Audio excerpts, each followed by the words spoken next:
সদকাতুল ফিতির কখন আদায় করা উত্তম?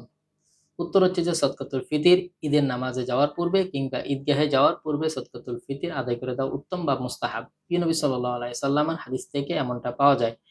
সহিহ বুখারীতে আছে হযরত আব্দুল্লাহ ইবনে ওমর রাদিয়াল্লাহু তাআলা আনহু হতে বর্ণিত আন্নান নবী সাল্লাল্লাহু আলাইহি সাল্লাম আমারা বিযাকাতিল ফিতরি ক্বাবলা খুরুজিন নাসি ইলা সালাত। প্রিয় নবী সাল্লাল্লাহু আলাইহি সাল্লাম ঈদগাহে যাবার পূর্বেই সদকাতুল ফিতির আদায় করার নির্দেশ দিয়েছেন।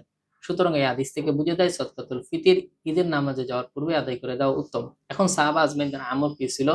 মুসান্নাফ ইবনে আবি শাইবাতে আছে হাকাম রাহিমাহুল্লাহ বলেন সাহাবা আজমাইনগণ ঈদের নামাজের পূর্বে সদকাতুল ফিতির আদায় করে দেওয়া পছন্দ করতেন।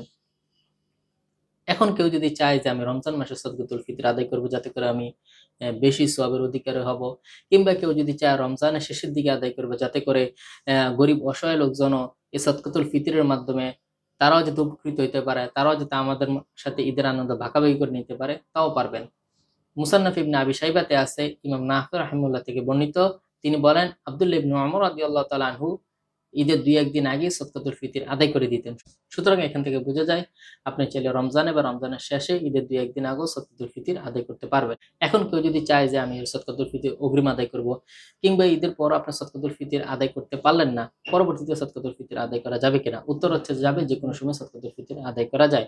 মুসান্নাফ ইবনে আবি শাইবাতে আছে হযরত আমের রাহিমাহুল্লাহ থেকে বর্ণিত, তিনি বলেন কেউ যদি সদকাতুল ফিতর অগ্রিম আদায় করতে চায় তাও পারবে, কিংবা কেউ যদি চায় পরবর্তীতে আদায় করতে তাও পারবে।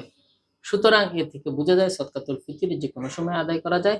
তবে উত্তম হচ্ছে ঈদগাহে যাবার পূর্বে সদকাতুল ফিতর আদায় করে দেওয়া বা রমজানের শেষের দিকে করা, যাতে করে গরিব দুঃখী লোকজন আমাদের সাথে তারা ঈদের আনন্দ ভাগাভাগি করে নিতে পারে।